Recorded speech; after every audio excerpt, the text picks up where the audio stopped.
ఆ ఈనాటి లోతైన విశ్లేషణకు స్వాగతం. ఈరోజు మన ముందున్న కొన్ని ఆసక్తికరమైన సోర్సెస్ ద్వారా ఒక అద్భుతమైన అంశాన్ని డీకోడ్ చేయబోతున్నాం. అంటే ఇది రెండు భిన్నమైన అంశాల కలయిక అనొచ్చు. అవును, పైకి చూడటానికి ఇవి ఏమాత్రం సంబంధం లేని వేర్వేరు విషయాల్లా అనిపిస్తాయి. కరెక్ట్.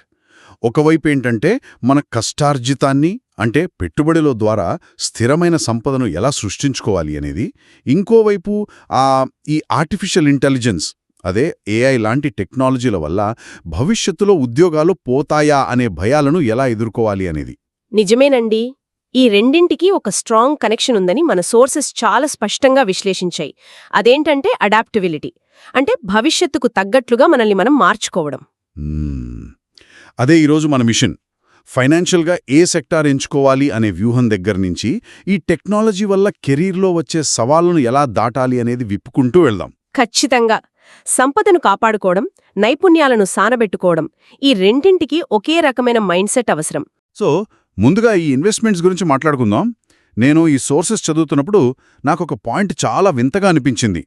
అంటే మన డబ్బుకు అతిపెద్ద ముప్పు మార్కెట్ పతనం కాదట, మన అహంకారమేట. అవును, ఇది వినడానికి కొంచెం ఆశ్చర్యంగా ఉన్నా 100% నిజం. అదే నాకు తెలిసినంతవరకు ఎవరైనా ఇన్వెస్ట్ చేసేది లాభం కోసమే కదా, డబ్బులు పెరగాలనే కదా పెడతారు. మరి ఇక్కడ ఈగో ఎందుకొస్తుంది? చూడండి, అది మానవ నైజం. మన సోర్సెస్లో వివరించినట్లుగా చాలామంది ఇన్వెస్టర్లకు ఒక డిస్కవరీ ఫీలింగ్ కావాలి. డిస్కవరీ ఫీలింగ్ అంటే ఏదో కొత్తది కనిపెట్టామన్నా? ఎగ్జాక్ట్లీ. అంటే ఎవ్వరికీ తెలియని ఏదో ఒక చిన్న కంపెనీని, అదే స్మాల్ క్యాప్ స్టాక్ని కనిపెట్టి అందులో డబ్బులు పెడితే వచ్చే ఆ థ్రిల్ కోసం వెతుకుతుంటారు. ఓహో, అంటే తమ ఫ్రెండ్స్ దగ్గర చూసారా, ఈ స్టాక్ గురించి మార్కెట్లో ఎవ్వరికీ తెలీదు, దీన్ని నేనే పట్టుకున్నాను అని గొప్పగా చెప్పుకోవడానికన్నమాట. రైట్. దాన్ని ఒక ట్రెజర్ హంట్ లాగా ఫీల్ అవుతారు. కాని ఇక్కడే ఒక ప్రాథమికమైన తప్పు జరుగుతోంది. మన జేబులోకొచ్చే 500 రూపాయల నోటు ఒక స్మాల్ క్యాప్ నుండొచ్చినా, లేదా దశాబ్దాల చరిత్ర ఉన్న రిలయన్స్ లాంటి లార్జ్ క్యాప్ నుండొచ్చినా దాని విలువ ఒకటే గదా. అవును, ఆ డబ్బుతో మనం కొనే వస్తువుల రేటు మారదు కదా. లాభమనేది ఎప్పుడూ లాభమే. అంతే కదా. దాని మూలంతో మనకు సంబంధం లేదు. కాని ఆ మ్యాజిక్ స్టాక్ని కనిపెట్టడంలోనే నా మేధస్సు ఉంది అని ఎవరైనా ముండికేస్తే వాళ్ళు తమ అహంకారంతో ఆలోచిస్తున్నట్లే. అంటే ఆ థ్రిల్ కోసం తమ పెట్టుబడికి ఉండాల్సిన అతి ముఖ్యమైన కవచాన్ని, అదే సేఫ్టీని పణంగా పెడుతున్నారన్నమాట. ఖచ్చితంగా. పెట్టుబడి అనేది మనం ఆడే క్యాసినో గేమ్ కాదు, అదొక సీరియస్ వ్యాపారం. మన పోర్ట్ఫోలియో ద్వారా మన ఈగోని సాటిస్ఫై చేసుకోవాలని చూస్తే మనం పెట్టుబడి పెడుతున్నట్లు కాదు, జస్ట్ జూదం ఆడుతున్నట్లు లెక్క. వావ్, ఇది అసలైన ఆహా మూమెంట్. సో ఈ ఈగోని పక్కన పెడితే ఆ లాభాన్ని భద్రంగా తెచ్చిపెట్టే వ్యూహం ఎలా పనిచేస్తుందో మన సోర్సెస్లో ఎలా చెప్పారు? దానికి వాళ్లు ప్రతిపాదించిన బెస్ట్ మెథడ్ సెక్టర్ వ్యూహం, అంటే సెక్టర్ స్ట్రాటజీ. అంటే ఏంటి? మార్కెట్ అనేది ఎప్పుడూ ఒకేలా ఉండదు కదా. ఒక 10 ఏళ్ల క్రితం ఐటీ సెక్టర్ బాగా ట్రెండింగ్లో ఉంటే ఇప్పుడు సోలార్ ఎనర్జీనో లేదా ఏఐ అనుబంధ రంగాల్లో వృద్ధి చెందుతున్నాయి. రైట్. సో ఒక నిర్దిష్ట సెక్టర్ వైపు సానుకూల పవనాలు వీస్తున్నప్పుడు ముందుగా ఆ సెక్టర్ని గుర్తించాలి. ఆ సెక్టర్ బాగున్నప్పుడు అందులోని పెద్ద కంపెనీలు, దానికి అనుబంధంగా ఉన్న చిన్న కంపెనీలు అన్నీ లాభపడతాయి. ఒక్క నిమిషం, ఇక్కడే నాకొక చిన్న సందేహం వస్తోంది. దీన్ని నేను ఒక ఉదాహరణతో చెప్తాను. ఇప్పుడు సముద్రంలో గాలి బాగా అనుకూలంగా వీస్తోందనుకోండి. ఓకే. అప్పుడు పడవ ఎంత చిన్నదైనా సరే ఆ గాలివాటానికి చాలా స్పీడ్గానే ముందుకు వెళ్తుంది కదా. వెళ్తుంది. అలాంటప్పుడు ఆ సెక్టర్ ఎలాగో పెరుగుతోంది కాబట్టి తక్కువ టైంలో ఎక్కువ లాభాలు రావడానికి ఆ చిన్న పడవని, అంటే స్మాల్ క్యాప్ని ఎంచుకోవడం ఎందుకు తప్పవుతుంది? తుఫాన్ వస్తే పరిస్థితి ఏంటి? అంటే ఎకనామిక్ రిసెషన్ లేదా ఆ కోవిడ్ లాంటి సంక్షోభాలు వస్తే అంటారా? ఎగ్జాక్ట్లీ. అలాంటి తుఫానొస్తే ఆ చిన్న పడవ క్షణాల్లో మునిగిపోతుంది. ఎందుకంటే దానికి ఆర్థిక కుదుపులను తట్టుకునే బలం ఉండదు. అదే ఒక పెద్ద నౌకను, అంటే లార్జ్ క్యాప్ కంపెనీని తీసుకుంటే దానికి పటిష్టమైన యంత్రాంగముంటుంది. పటిష్టమైన యంత్రాంగమంటే వాళ్లకు దశాబ్దాలు చరిత్ర ఉంటుంది కాబట్టి వాళ్లకు క్రైసిస్ని ఎలా హ్యాండిల్ చేయాలో తెలుసనా? అదే ఉంది. దానితో పాటు ఇంకో ముఖ్యమైన ఫ్యాక్టర్ ఉంది, వాళ్ళ దగ్గరుండే ఆర్థిక బలం. దీన్నే మనం బ్యాలెన్స్ షీట్, క్యాపిటల్ రిజర్వ్స్ అంటాం. ఓకే, అంటే ఎమర్జెన్సీ కోసం వాళ్ళ దగ్గర బోల్డదంత క్లాష్ ఉంటుందన్నమాట. అవునండి. ఒక లార్జ్ క్యాప్ కంపెనీ బ్యాంక్ ఖాతాలో కోట్లాది రూపాయల నగదు నిల్వ ఉంటుంది. మార్కెట్ పడిపోయి సేల్స్ ఆగిపోయినప్పుడు చిన్న కంపెనీలు జీతాలివ్వలేక అప్పులు కట్టలేక దివాలా తీస్తుంటాయి కదా. రైట్. అప్పుడు ఈ లార్జ్ క్యాప్ కంపెనీలు ఏం చేస్తాయో తెలుసా? తమ దగ్గరున్న అదనపు డబ్బుతో ఆ చిన్న కంపెనీలను చాలా తక్కువ ధరకు కొనేస్తాయి. ఓహో, అంటే వాళ్ళ టెక్నాలజీని, కస్టమర్లను వీళ్ళు సొంతం చేసుకుంటారనమాట. ఖచ్చితంగా. అంటే వాళ్ళొక క్రైసిస్ని చూసి భయపడరు. దాన్ని తమకు అనుకూలమైన ఒక అద్భుత అవకాశంగా మార్చుకుంటారు. వాళ్ళు మరింత బలోపేతమవుతారు. ఇది వినడానికి చాలా లాజికల్గా ఉంది. అందుకే ఈ లార్జ్ క్యాప్ కంపెనీలు స్మాల్ క్యాప్స్ కంటే కొంచెం తక్కువ లాభం ఇచ్చినా సరే మన పెట్టుబడికి కవచంలా నిలబడతాయంటారు. అవును. రాత్రిపూట మనం ప్రశాంతంగా ఎలాంటి ఆందోళన లేకుండా నిద్రపోవడానికి భద్రత చాలా ముఖ్యం కదా. నిజమే. అయితే ఇక్కడే నాకొక థాట్ వస్తోంది. ఈ మార్కెట్లో అట్రాక్టివ్గా కనిపించే స్మాల్ క్యాప్స్ వెంట పట్టం ఎంత ప్రమాదకరమో మనం చూశాం. స్థిరమైన వ్యూహాన్ని నమ్ముకుని, అంటే కాలానికి తగ్గట్లు అడాప్ట్ అవ్వడం ఎంత అవసరమో మాట్లాడుకున్నాం. సరిగ్గా ఇదే సైకలాజికల్ ట్యాప్ మన కెరియర్ విషయంలో కూడా ఇప్పుడు జరుగుతోందని నాకు అనిపిస్తోంది. ఎందుకంటే మన సోర్సెస్లో ఉన్న రెండో టాపిక్ దీనికి లింక్ అయి ఉంది. మీరు చెప్పేది ఆర్టిఫిషియల్ ఇంటెలిజెన్స్, ఏఐ గురించే కదా? అవునండి. ఈరోజు ఎక్కడ చూసినా ఏఐ గురించే చర్చ. సెక్టార్లు ఎలా మారుతుంటాయో మన టెక్నాలజీలో కూడా భారీ మార్పులొస్తున్నాయి. ఏఐ రాకతో ఇక ఉద్యోగాలన్నీ నాశనమైపోతాయి, ఆ రోబోట్లు మన పనులన్నీ చేసేస్తాయి అనే విపరీతమైన భయం ప్రతి ఆఫీసులోనూ కనిపిస్తోంది. ఇది ఎంతవరకు నిజమంటారు?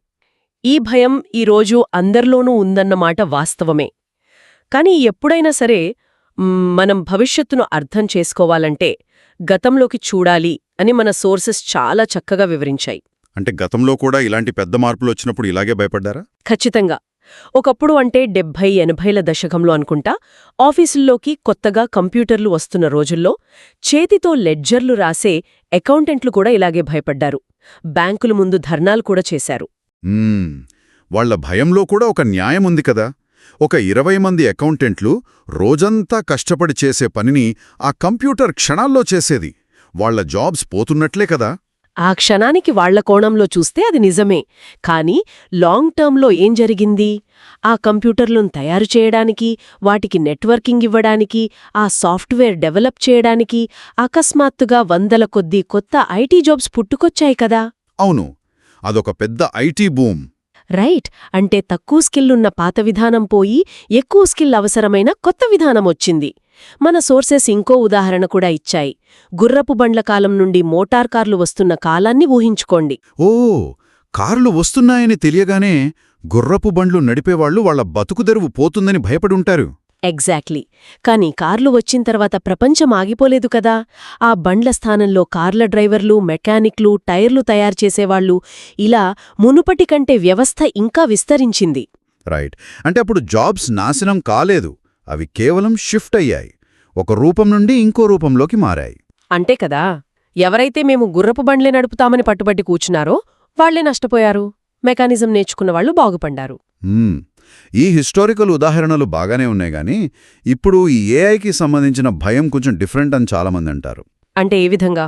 అదే, ఇప్పుడు నేనొక క్రియేటివ్ ఫీల్డ్లో ఉన్నాననుకోండి, కోడింగ్ చేస్తున్నాను లేదా ఆర్టికల్స్ రాస్తున్నాను.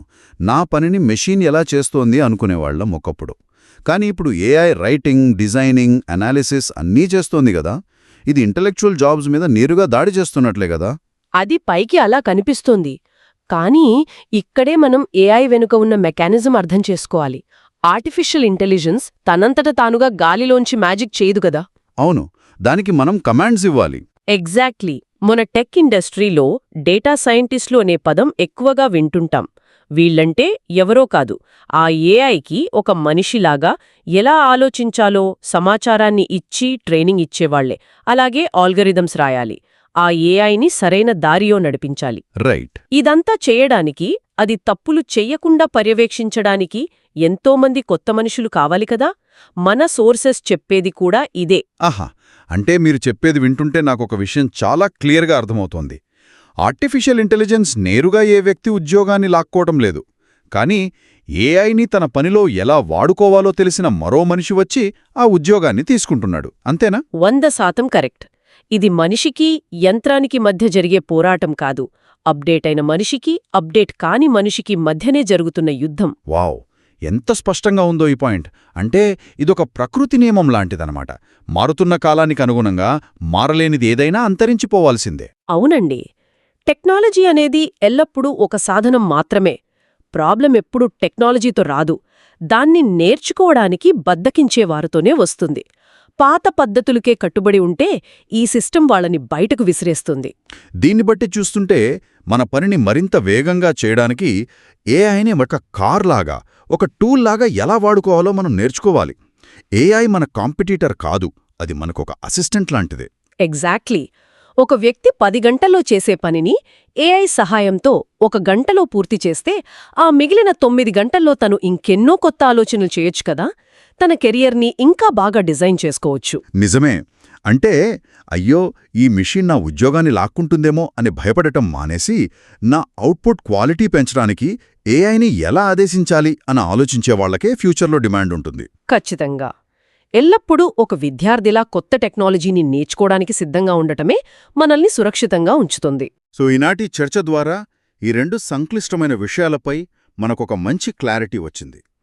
మనం ఒకసారి ఈ సారాంశం చూసుకుంటే, పెట్టుబడుల విషయంలో కేవలం అత్యాశకు పోయి స్మాల్ క్యాప్స్ వెంట పడకుండా తుఫానులను తట్టుకునే లార్జ్ క్యాప్స్ని ఎంచుకుని మన డబ్బును భద్రపరుచుకోవాలి. అవును. దానికి తోడు సరైన సెక్టార్ని ఎంచుకోవాలి. రైట్. ఇక రెండోది కెరీర్ విషయంలో ఏఐని చూసి భయపడకుండా, పాత అకౌంటెంట్లాగా కాకుండా కొత్త ఐటీ నిపుణులలా మన స్కిల్స్ని ఎప్పటికప్పుడు అప్గ్రేడ్ చేసుకోవాలి. ఖచ్చితంగా. ఆ అడాప్టబిలిటీ ఉన్న వ్యక్తిని స్టాక్ మార్కెట్ ఒడిదుడుకులుగాని ఏఐ గాని ఏమీ చేయలేవు. అయితే ఇదంతా విన్నాక నాకొక ఆసక్తికరమైన, కొంచెం లోతైన ఆలోచన ఒకటి వస్తోంది. మనం అప్గ్రేడ్ అవ్వాలి, స్కిల్స్ పెంచుకోవాలి అని చాలా బాగా మాట్లాడుకుంటున్నాం. అవును. కాని ఆచరణలో చూస్తే ఏం జరుగుతోంది? మన విద్యా వ్యవస్థ, అదే మన ఎడ్యుకేషన్ సిస్టమ్ని ఒకసారి గమనిస్తే దశాబ్దాలుగా ఒకే మూస విధానంలో సాగుతోంది కదా. నిజమేనండి. అందులో పెద్దగా మార్పులు రాలేదు.